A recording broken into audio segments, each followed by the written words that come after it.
Shalom, shalom wanita-wanita yang luar biasa di dalam Tuhan. Selamat bertemu kembali dalam ibadah Wow, Woman of Word atau wanita-wanita yang berdiri di atas kebenaran firman Tuhan. Apa kabar semuanya? Tentunya saya percaya kita dalam keadaan baik-baik dan sehat-sehat saja. Puji Tuhan, di kesempatan kali ini kembali telah hadir bersama dengan kami, hamba Tuhan yang juga tentunya luar biasa. Beliau telah siap untuk memberkati kita semua, pastinya dengan kebenaran firman Tuhan, dan akan membangun iman kita lebih lagi. Namun sebelumnya saya akan mengajak kita semua dimanapun kita berada, mari angkat suara kita akan bersuka cita, bernyanyi bagi Tuhan.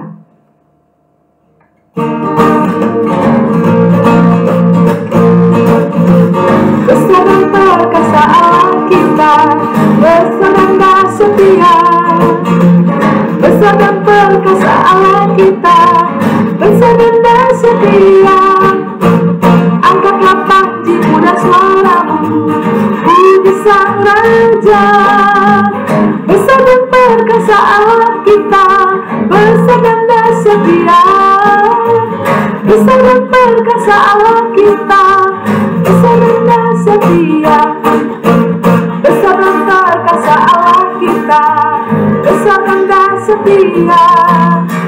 Besar dan perkasa Allah kita, besar dan setia. Angkatlah panjimu dan suaramu, puji Sang Raja. Besar dan perkasa Allah kita, besar dan setia. Besar dan perkasa Allah kita, besar dan setia. Besar dan perkasa Allah kita, besar dan setia. Amin, amin. Dia adalah Allah yang maha besar, maha perkasa, dan Dia Allah yang dahsyat.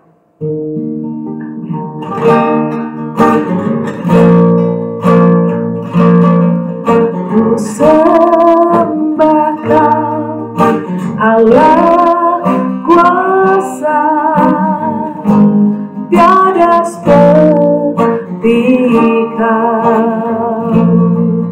Ku sembah Kau, Raja damai, itu yang ku rindukan.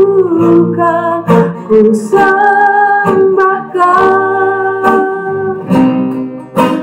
Kaulah kebenaranku.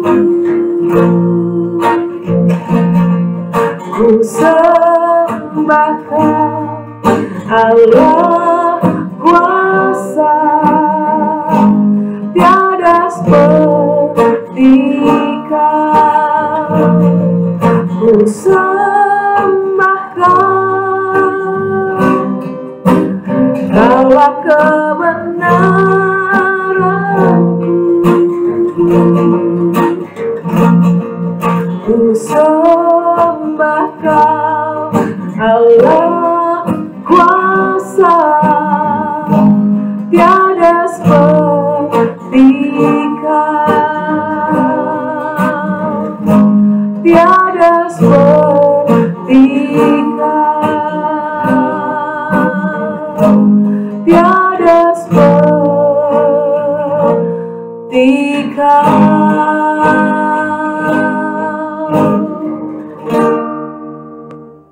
Tiada yang seperti Engkau Tuhan. Engkau tiada tertandingi Tuhan. Engkau maha besar, Engkau luar biasa, Engkau hebat, Engkau perkasa, Engkau dahsyat, dan Engkau satu-satunya Tuhan Allah yang hidup. Dan pada saat itu Tuhan, kami mau siapkan hati dan pikiran kami untuk menyambut kebenaran firman-Mu. Tuhan, urapi kami semua, berikan kami hikmat dan pengertian agar kami bisa mencerna setiap kebenaran firman-Mu. Tuhan, urapi juga hamba-Mu, biarlah setiap kata yang keluar daripada mulut bibir hamba-Mu adalah pilihan Engkau sendiri. Hanya di dalam nama Yesus kami telah berdoa dan mengucap syukur. Haleluya. Amin.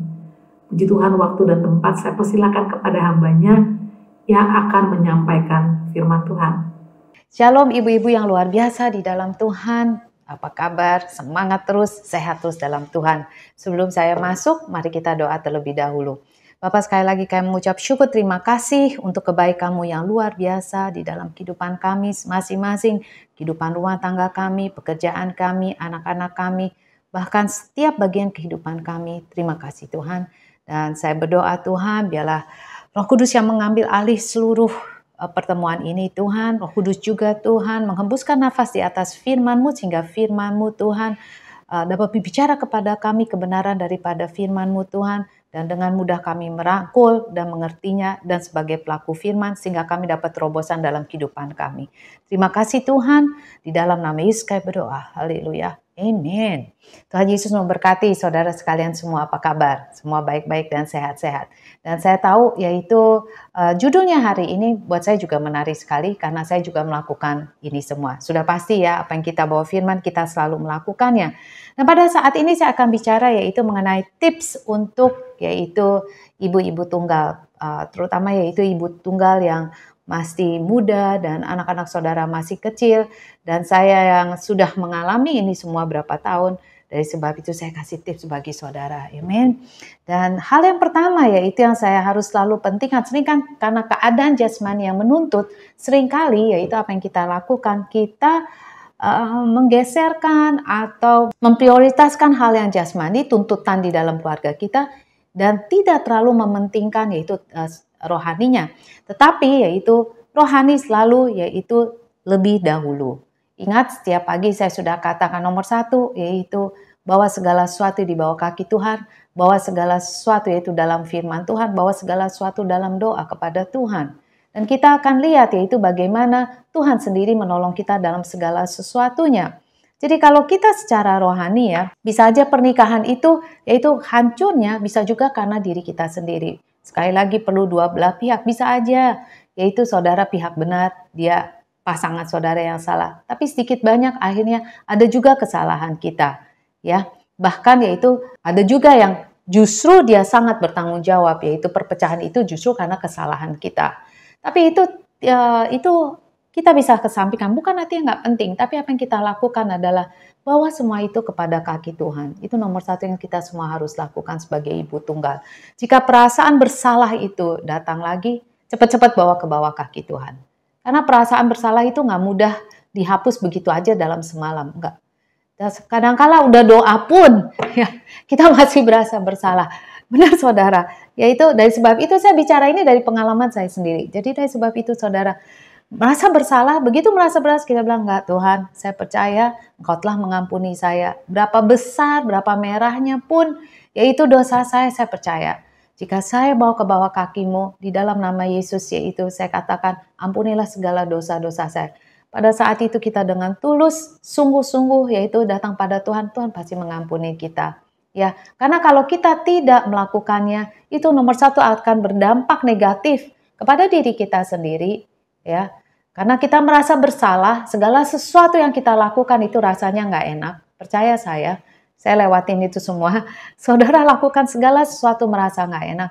Segala sesuatu saudara, tanpa saudara sadar, saudara menghakimi diri saudara sendiri lebih berat daripada sebetulnya bagaimana Tuhan melihat saudara. Jadi itu akan dampaknya sangat negatif kepada diri saudara dan juga kepada anak-anak saudara. Ya. Jadi coba perhatikan hal-hal itu, berapa seringnya saudara merasa bersalah. Sebegitu seringnya juga kita datang kepada Tuhan. Untuk minta pengampunan Tuhan, untuk yaitu belas kasih-Nya turun kepada kita. Dan juga yaitu untuk menyembuhkan hati kita yang luka. Nggak ada orang yang katakan, oh saya bercerai, saya bahagia banget. Saya rasa nggak ada ya. Pasti ada yaitu kesulitan, sakitnya pasti ada juga kesedihan, ada juga kecewaan, ada juga amarah. Ya. Oke, tapi saya akan lanjutkan secara garis besar. Satu hari kelak saya akan bicara lebih lagi. Ya, di dalam rumah tangga kita yaitu dengan bertambah dewasa anak-anak kita, bertambah juga sebetulnya kita memang nggak tambah repot. Repotnya sudah jauh lebih berkurang, tapi justru kita harus bertambah doa lebih banyak lagi buat anak-anak kita. Karena sekarang yaitu apa yang terjadi, waktu anak itu bertumbuh dewasa, udah selesai SMP, SMA, universitas, tapi mereka juga tetap kan, di universitas mereka udah menghadapi dunia tersebut. Apalagi dalam pekerjaan, saudara nggak berada di situ, mereka akan dari jam 8 pagi sampai jam 5 sore di tempat duduk pekerjaan mereka.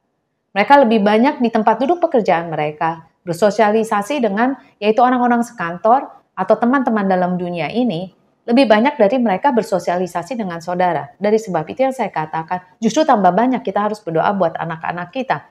Supaya mereka itu mendapatkan hikmat dan pengertian. Bagaimana yaitu mereka untuk menghadapi orang-orang dalam dunia ini. Atau menghadapi yaitu dunia luar tersebut. Karena iblis yaitu selalu siap untuk dapat menghancurkan dan memangsa anak saudara. Dari sebab itu doa itu sangat-sangat penting saudara untuk dapat melingkupi anak kita yaitu dengan kasih karunia Tuhan, perlindungan Tuhan, penjagaan daripada Tuhan dan juga yaitu hikmat kita minta yaitu Tuhan memberikan hikmat di mana mereka atau juga saya selalu mengatakan gini, Tuhan taruh instruksi di dalam hati anak saya. Karena seringkali yaitu instruksi yang Tuhan berikan, mereka nggak tahu kenapa mereka harus melakukannya, tapi mereka akan melangkah sesuai dengan karena ingat ya, Tuhan yang di dalam mereka jauh lebih besar daripada iblis dalam dunia ini. Waktu Tuhan menaruh instruksi, mereka akan bisa mendengarkan. Mereka bilang, iya kenapa ya saya melakukan ini? Yaitu karena kita yang berdoa buat mereka. Seringkali itu terjadi dalam keluarga saya sendiri, dalam kehidupan anak saya sendiri. Dari sebab itu, mereka akan merasa, kayaknya nggak enak deh. Saya mau melakukan ini mah, kayaknya nggak enak. Terus, ya udah saya nggak melakukan. Nah, itu karena apa? Karena Tuhan menaruh instruksinya. Yaitu sesuai dengan firman Tuhan di dalam hati anak kita, dalam pikiran anak kita. Dan itu sesuai dengan firman Tuhan. Kita juga yaitu berdoa, hal berikutnya kita juga berdoa. Ini beberapa yaitu tips rohani, tips yaitu untuk saudara bagaimana untuk berdoa. Yaitu juga kita berdoa juga agar yaitu Tuhan mempertemukan anak-anak kita dengan mentor atau kakak atau pemimpin ya atau bahkan bos mereka yang dapat memimpin mereka di dalam jalan yang benar. Itu penting saudara. Kalau itu bukan kehendak Tuhan untuk anak saudara bekerja di tempat itu, saudara merasa nggak nyaman, saudara katakan pada Tuhan, Tuhan saya nggak nyaman rasanya anak saya bekerja di tempat itu. Saudara doa sama Tuhan, saya mau Tuhan anak saya, Engkau jaga perjalanan kehidupan dia. Itu bekerja di dalam sebuah perusahaan atau apa saja, yaitu mau CV, mau PT, apa saja, di mana saja. Tapi yang penting Tuhan nomor satu, Engkau menjaga yaitu anak saya dengan lingkungan yang tepat buat anak saya. Itu saudara perlu doa. Kita itu sebagai orang tua, itu tugas kita untuk berdoa demikian.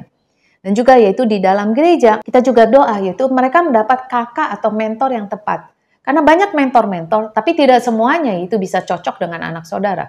Jadi apa yang saudara lakukan ialah kita berdoa supaya kakak pembina mereka, kakak pembimbing mereka, atau mentor mereka, itu sesuai yaitu dengan kebutuhan daripada anak saudara. Hanya Tuhan yang tahu kebutuhan daripada anak kita, amin. Dan juga di sekolah, tempat kerjaan, terutama tempat kerjaan itu penting sekali.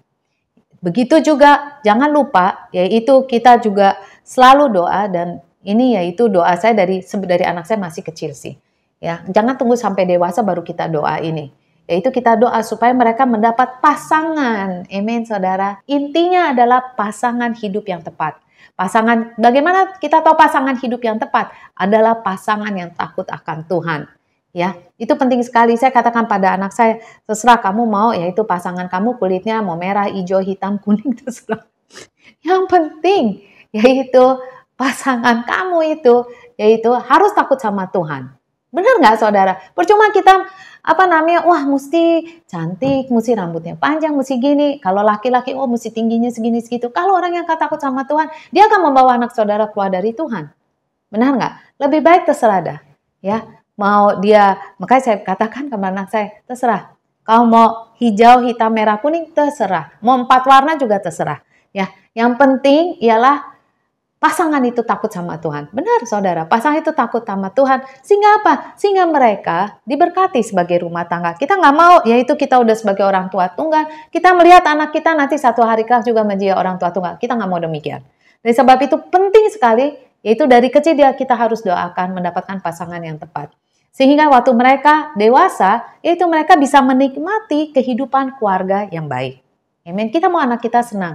Kita nggak usah mikirin anak kita. Dan bahkan yaitu keluarga yang baik satu hal, tapi lebih lagi sangat diberkati jika kita melihat seluruh rumah tangga mereka, yaitu suami, istri mereka dapat bersama-sama melayani Tuhan di dalam satu gereja lokal dimanapun saudara berada.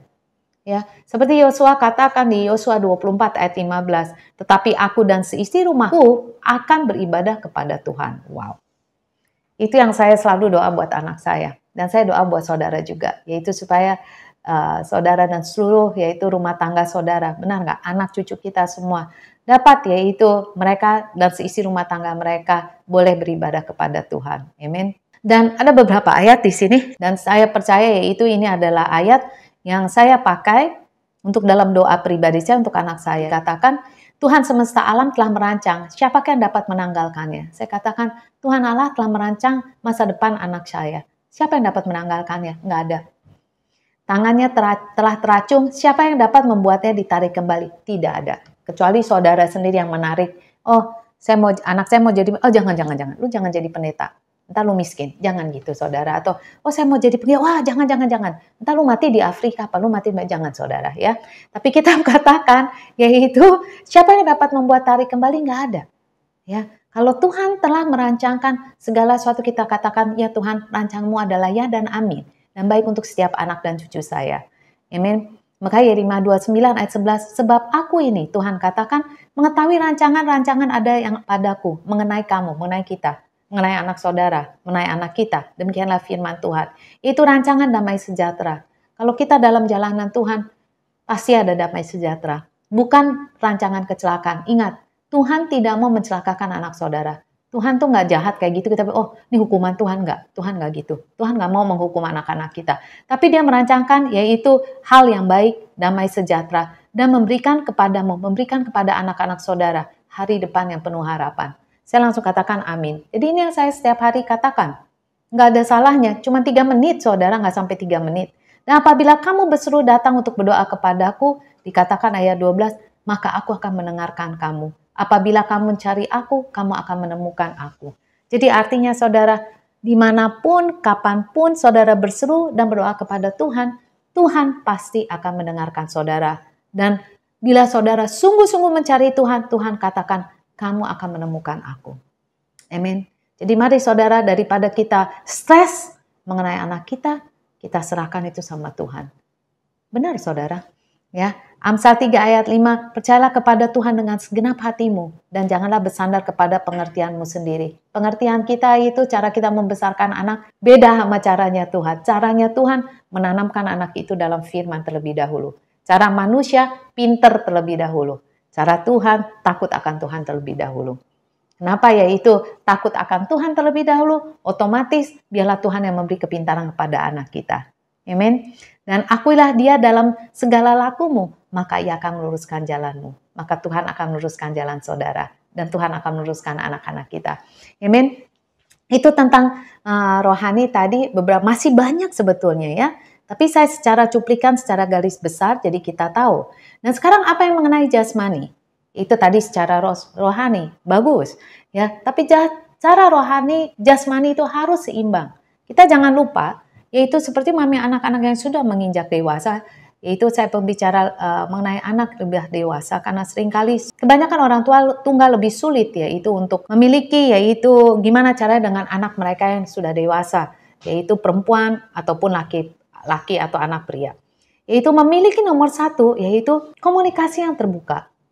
Apa yang di sini masuk komunikasi terbuka? Kita dulu yang terbuka, kita berbagi kepada anak kita, sehingga mereka tahu bahwa kita terbuka. Jadi mami kita ada masalah dalam kerjaan kita, nggak ada salahnya untuk kita mengatakan, aduh, secara garis besar menurut saudara dia sudah mengerti, yaitu sebatas itu saja. Kita mengatakan, aduh, kok mami bilang, kok katanya sedih sih mama? Ya sih, tadi banyak saya ada kerjaan sih, ya. Kamu bisa bicara, oh saya sedih ya, gimana ya, kita yang kerja kok orang lain yang dapat ya. Nah, kayak hal-hal gitu. Atau saudara ada masalah keuangan, kalau anak saudara minta sesuatu, saudara katakan aja, aduh sorry ya, bilang kayak itu, mama mau kasih, tapi saya nggak ada uangnya sekarang. Apa yang kita bisa lakukan? Oke, ayo kita doa, puasa, kalau memang itu kehendak Tuhan, pasti Tuhan kasih. Kalau enggak, kita harus rela melepaskan kemauan kita. Karena mereka sudah dewasa, mereka mengerti apa arti nilai keuangan, mereka mengerti juga apa nilai, yaitu arti kerja, yaitu memiliki etika yang baik, suasana yang baik. Jadi adalah baik untuk kita berbicara dengan mereka. Jika mereka bicara mengenai kenapa dulu ya mama cerai, nggak ada salahnya kok saudara untuk membicarakannya. Kalau saya secara pribadi, saya lebih setuju demikian. Saya pun mengatakan kepada anak saya, dia tanya sama saya satu hari, emang dulu mama nggak ada counseling pernikahan? Oh nggak ada. Saya bilang kayak gitu. Tapi tetap saya bilang itu bukan salah gereja. Karena kita sebagai orang Kristen, kita seharusnya baca Alkitab. Langsung dia bilang, oh kalau gitu dulu mama nggak baca Alkitab ya? Terus saya gitu, ya iyalah. Saya bilang, ya benar, saya ngakuin saya malas baca Alkitab. Nah, makanya saya nggak mau hal itu terulang sama kamu. Makanya kamu harus baca Alkitab. Jadi di balik semuanya itu anak itu bisa lihat, oh di dalam segala sesuatu negatif yang terjadi, ada sesuatu yang kita bisa pelajari. Menjadi hal itu positif dan untuk kita itu maju lagi. Ya. Jadi itu adalah, makanya saya katakan sebagai ibu tunggal, tetap yaitu kita memiliki terhubung secara emosional dengan anak kita meskipun mereka udah dewasa, laki maupun perempuan. Dan kita tetap terbuka untuk membicarakan hal-hal yang ingin dibicarakan oleh mereka. Kita tetap jangan kita bilang, aduh saya nggak tahu, udah pusing. Enggak. Kalau kita nggak tahu, kita mengatakan, oh saya nggak tahu. Saya akan cari tahu. Terus gitu, dan satu hari kelak yaitu saudara tahu apa yang dia bicarakan, mami LGBTQ, saudara nggak tahu masalah itu, ya cari tahu. Ya. Sehingga mereka mengatakan, oh saya enak, saya nggak usah bicara ke orang luar, saya bisa ada komunikasi, tukar pikiran dengan ibu saya sendiri. Ya. Dan hal yang kedua ialah jangan biarkan ketidakhadiran pasangan kita, maksudnya karena kita nggak ada suami, ya, itu menyebabkan kita tidak memberikan disiplin kepada mereka. Itu berhati-hati saudara, kita harus hati-hatikan tersebut. Karena seringkali kita merasa bersalah, ya udah kita kendor, ya udahlah nggak apa-apa gitu. Ya udahlah kita udah kerja seharian dia pengen pergi, ya udahlah nggak apa-apa. Jangan. Tidak, tetap tidak, ya adalah ya. Kalau kita lihat itu kurang bagus atau kurang baik, tetap kita harus mengatakan tidak. Jika kita jangan menggantikan kekosongan itu dengan yaitu menghambur uang kita kepada mereka. Bisa ikutin saya. Karena kita merasa bersalah, dia mau apa? Oh ya udah, kasih aja. Itu nggak bagus. Dia harus juga tahu nilai arti uang tersebut umpamanya. Ya, kalau mami kita merasa itu nggak dibutuhkan, kita bilang itu kamu nggak butuhkan. Atau mereka karena melanggar peraturan, kamu harus bilang, kamu telah melanggar dan ini yang disiplin yang saya katakan pada kamu. Selama kamu tinggal di rumah ini, kamu harus ikuti peraturan saya. Karena saudara adalah kepala rumah tangga yang mewakili 2 orang, yaitu saudara beserta pasangan saudara. Dan sehingga anak saudara bisa melihat, yaitu bahwa saudara yaitu seorang yang memiliki disiplin, memiliki tanggung jawab yang penuh. Dan saudara akan mengatakan pada mereka, kenapa saya melakukan demikian? Karena tanggung jawab saya adalah kepada Tuhan. Jadi sehingga mereka belajar itu apa tanggung jawab di dalam sebuah rumah tangga. Amin. Yang ketiga adalah coba untuk melakukan seperti saya katakan tadi, yang kedua karena saudara kurang waktu. Lakukanlah berbagai hal bersama-sama, aktivitas di dalam rumah. Apa yang saya mengatakan aktivitas di dalam rumah? Seperti saudara yaitu ada cuci pakaian, atau di mana saudara harus masak, atau saudara mamnya harus cuci mobil, atau saudara harus bersihin rumah. Umpamanya seperti saya, apa yang saya lakukan yaitu karena saya masak, anak saya juga suka masak. Saya bilang udah dah, kamu bantu aja dah. Lama-lama itu membuat dia suka masak. Lama-lama kalau masak, ya itu akhirnya kita bilang oke, ini masaknya gimana ya? Kayak gitu. Saya tanya sama dia, karena dia lebih jago masak. Saya bilang, ini tanyanya gimana sih masaknya? Oh, mestinya kayak gini. Ya udah, saya masak. Dia bilang kayak gitu, ya udah silahkan. Tapi kegiatan itu harus ada di mana bukan hanya yaitu menghabiskan di depan TV. Terus saya itu nonton itu. Nggak salah saudara. Tapi waktu saudara nonton film sesuatu, saya juga suka nonton sama anak saya. Lalu setelah itu saya bilang kayak gini, umpamanya mengenai apa gitu, saya bilang lihat ya dunia aja kayak gitu jahatnya. Saya bilang, kamu bisa bayangin nggak sih? Oh ya, saya bisa bayangin. Tahu mamanya soal seperti narkoba bebas apa, terus segitu zombie apa. Anak, ini bener nggak ya? Meskipun saya tahu benar, terus segitu langsung anak saya, mama nggak tahu ya, itu kan udah bener, udah ada kayak gitu. Oh ya, di mana aja udah ada. Nah, kita bangun yaitu komunikasi yang sehat. Selagi kita nonton TV, tapi itu juga suatu pelajaran bisa dikomunikasikan. Ya. Hal yang berikutnya, bagi saudara, saya tahu anak saudara apalagi yang barangkali yaitu sudah besar, atau juga saudara masih kecil, yaitu saudara mendapatkan, yaitu temukan kelompok pendukung. Apa yang saya katakan yaitu sebuah kelompok di dalam gereja saudara, dengan beberapa orang di situ, bisa aja beberapa ibu tunggal lainnya, dan juga yaitu pasti di situ ada mentor atau pendeta yang mengarahkan saudara. Di mana saudara bisa curhat, yaitu oh masalah anak saya kayak gini, atau wah saya kecewa sama anak saya, waduh saya ini sakit gini-gini. tapi mereka bisa tampung. Dan apa yang mereka lakukan bukan menggosipkan keluar, bukan saudara.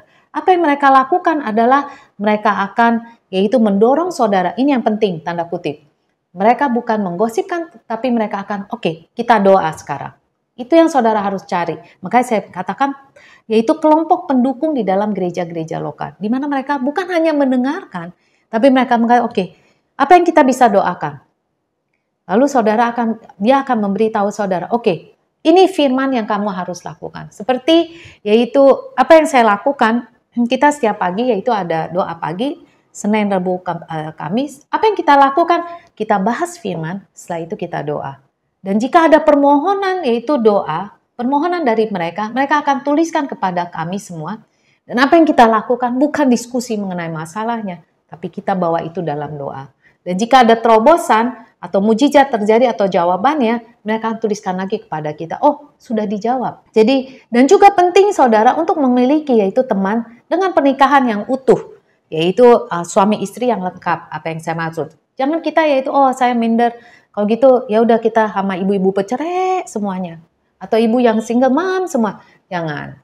Tapi yaitu kita bawa anak kita yaitu supaya mereka memiliki keterbukaan. Yaitu menerima apa adanya. Menghadapi yaitu segala sesuatu dengan lapang hati. Nggak ada salahnya saudara. Itu makanya cari di gereja-gereja lokal. Saya percaya gereja-gereja lokal saudara ada yang demikian. Ini apa yang kita lakukan di dalam gereja ini ialah di mana yaitu pemahaman orang tua yang utuh itu akan mengajak yaitu kepala zone, pastor atau pemimpin akan mengajak ibu-ibu tunggal ini, yuk kita makan bareng. Nggak usah yaitu sesuatu yang mewah, enggak. Cuma makan bakso aja apa-apa, yuk kita minum kita jajan kemana, cuma sebentar. Tapi yaitu itulah yang membuat mereka terikat dekat dan anak itu merasa, saya bukan second class citizen. Oh saya nggak seperti, karena orang pikir, wah anak orang bercerai ini nggak beres apa sekali. Tapi mereka merasa, saya sama loh ya sama mereka. Saya bukan second class citizen, saya bukan yaitu direndahkan, enggak. Tapi mereka juga mau berteman sama saya. Nah, itu yang membuat yaitu dampak yang sangat positif buat pertumbuhan anak-anak saudara. Serius. Itu yang di gereja ini lakukan yaitu di mana sering kali kita melihat seorang anak nggak ada bapaknya, itu mereka akan minder. Mereka akan sangat tertekan sekali. Tapi apa yang kita lakukan ialah yaitu mendapatkan pemimpin-pemimpin yang dekat dengan mereka, dekat dengan rumah mereka, di lingkungan mereka. Itu yang akan kita sebagai gereja, kita mengatakan, oke, kamu tolong ajak mereka. Menjadikan mereka sebagai bagian keluargamu. Jadi artinya apa? Jadi anak itu merasa senang banget gitu. Karena mereka yaitu merasa, oh saya diterima nih gitu. Ya, dan itu sangat positif. Dan bagi saudara, yaitu janganlah kita yaitu menghukum diri kita, maksudnya ibu-ibu nih, single mom, memiliki keinginan yang karena kita single mom, karena kita merasa gagal dalam pernikahan, maka kita akan berpikir, artinya saya harus sempurna. Malah jadi super mom, bukan single mom. Jadi super mom. Super mom maksudnya rumah tangganya harus sempurna, anaknya harus sempurna, saya harus jadi juru masak yang paling bagus, kerja di kantoran paling top, karir paling top, rumah tangga mesti bersih. Kesian saudara, kesian saudara. Makanya saya suka mengatakan, jangan menghukum diri kita sendiri. Kompensasinya, karena saya udah hancur di sini, kompensasinya adalah, oke, saya akan buktikan. Banyak yang terjadi demikian. Tanpa saudara sadari, waktu saudara saya akan buktikan. Saudara mengorbankan anak saudara. Dengan kita mengejar karir kita, dengan kita mengejar kesempurnaan kita, yaitu kita akan mengorbankan anak-anak kita. Jadi jagalah keseimbangan. Amin. Di dalam pekerjaan saudara, kehidupan keluarga saudara, meskipun sangat menggoda, jaga keseimbangan. Saya katakan pada saudara, nggak ada orang yang tua yang sempurna. Benar nggak? Meskipun orang tua itu lengkap, pasangan lengkap, tapi tetap nggak ada yang sempurna. Karena tidak ada satu manusia yang sempurna. Hanya Tuhan yang sempurna. Lari kepada Tuhan dan Tuhan yang menolong saudara. Saya ada satu lagi, yaitu kesaksian, yaitu mengenai seorang ibu tunggal. Dan saya akan bacakan kesaksiannya, karena itu dia tuliskan, yaitu di grup kami. Dia bilang, yaitu karena dia sangat diberkati, dan dia mengatakan, saya sempat yaitu nggak aktif, maksudnya dalam grup doa selama 5 bulan, karena apa? Dia nggak bisa tidur, malam cuma 2 jam, pagi siang nggak bisa tidur juga. Nah, itu dia juga ada masalah, yaitu dalam hubungan saya dengan keluarga besar, serta warisan orang tua, ada masalah lah. Tanahnya nggak bisa dijual, ini itu. Saya kenal ibu ini, dia ibu dari Medan ya, dia orang dari ibu Medan ini. Masalah mengenai anak saya, ada ganjalan dalam hati, dan juga perlakuan daripada anaknya, yaitu yang cukup menyakitkan dan mengecewakan. Dan waktu itu juga dalam anak yang paling tua, anak yang kedua juga butuh dana besar di Bali, yaitu untuk menyelesaikan sekolahnya. Lalu apa yang terjadi, yaitu bulan Juni, Ibu Mila itu salah satu pekerja dari kita, yaitu datang ke Medan dan menginap di Medan untuk beberapa lama. Lalu ibu ini bilang, ya udah kalau ibu sendirian, saya nginep dah sama ibu, juga temenin ibu di hotel, dia bilang. Lalu Ibu Mila mengatakan, oke, nggak apa-apa. Lalu apa yang mereka lakukan? Nah, dia tuh lihat Ibu Mila kok setiap sebelum jam 4, setengah 4 gitu ya, udah udah bangun pagi-pagi dan terus begitu doa, dan dalam doa itu dia selalu mengatakan firman Tuhan. Mengatakan firman Tuhan, terus Ibu Mila selalu sebut nama suami, nama anak-anaknya. Nah, ibu ini langsung mengatakan, saat itu saya sangat termotivasi dan menanyakan kenapa dia melakukan demikian, Ibu Mila. Lalu saya melakukan hal yang sama setelah Ibu Mila jelaskan. Akhirnya ibu ini berkesempatan menceritakan segala masalah pribadi kepada Ibu Mila. Dan Ibu Mila ini mengatakan, yaitu kamu harus nomor satu mengampuni mereka. Mengampuni dirimu, mengampuni mereka. Mengarahkan yaitu apa? Untuk lepaskan pengampunan. Jadi saya bingung apa lepaskan pengampunan. Lalu Ibu Mila menolong saya, yaitu membawa doa, apa itu lepas pengampunan, bagaimana melepaskan berkat kepada anak saya. Dan juga saya mohon maaf, yaitu kepada Tuhan, segala perkataan saya yang negatif, yang pernah saya lontarkan kepada anak saya sendiri, yaitu ucapan-ucapan yang karena keselkan hatinya. Sejak doa malam di kamar hotel tersebut, saya merasa ada kelegaan dan damai sejahtera dan sukacita hati saya. Gangguan tidur saya pun nggak ada lagi. Dia malam itu bisa tidur nyenyak. Senyenyak-nyenyaknya dia bilang kayak gitu. Bahkan dia pikir, barangkali di hotel. Tetapi ternyata tidak. Dia bilang, saya di Medan bisa tidur nyenyak. Di Jakarta pun bisa tidur nyenyak. Singkat cerita, hanya dalam waktu 2 minggu dia dapat mujizat. Anak saya yang paling tua itu dipanggil untuk pengukuhannya sebagai advokat yang selama ini sudah dinantikan. Sudah didoakan tapi belum. Akhirnya setelah dia melepaskan pengampunan, melepaskan kata-kata berkat, akhirnya anaknya dalam waktu 2 minggu, saudara. Ya, dalam waktu 2 minggu juga terjadi pemulihan dia di Jakarta berserta ibu dan seluruh keluarganya. Dan lebih luar biasanya lagi, yang selama ini ada masalah penjualan, yaitu dari tanah warisan, itu udah cukup lama didoakan, nggak bisa-bisa. Akhirnya Tuhan bukakan, di mana ada orang langsung kasih DP. Itu luar biasa, saudara. Cuma dalam waktu 2 minggu loh. Dan setelah itu, biaya pengukuhan anak saya tercukupi, dan saya juga berangkat anak saya itu ke Bali untuk keperluan pendidikan. Demikian kesaksian saya, semoga juga menjadi berkat bagi kita semua.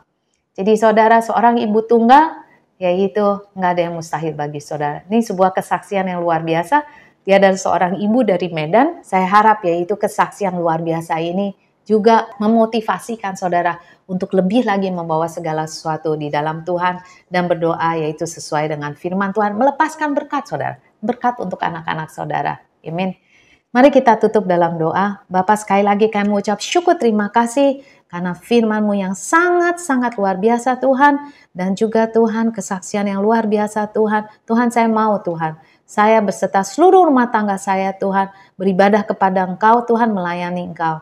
Saya mau serahkan seluruh kehidupan saya Tuhan. Saya tahu saya tidak sanggup sebagai seorang ibu tunggal. Tapi bersama Engkau Tuhan, Engkau adalah kepala daripada setiap janda-janda Tuhan. Dan Engkau adalah kepala daripada setiap single mom Tuhan. Saya percaya Tuhan, Engkau adalah kepala dalam rumah tangga saya Tuhan. Saya serahkan semua Tuhan. Segala sesuatu otoritas itu kepada Engkau.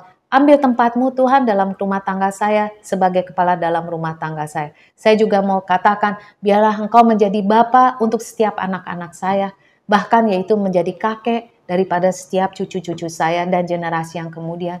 Karena Engkau adalah Bapa yang sempurna, suami yang sempurna bagi saya, kakek yang sempurna bagi anak-anak saya.